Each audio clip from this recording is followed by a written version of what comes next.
Today I'll be reviewing and unboxing this women's shirt. It is in the color rose red. Let's go ahead and take a look at it. First and foremost, I would like to say thank you to the company for sending me this product so I could go ahead and give you my full and honest review. So this is in a size large for reference. Take a look. Very, very nice lightweight material. I'll go ahead and give you a close-up on this.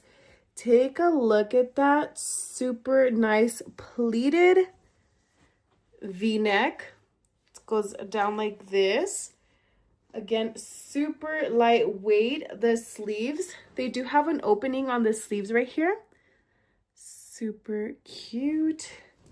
This is in a size large for reference.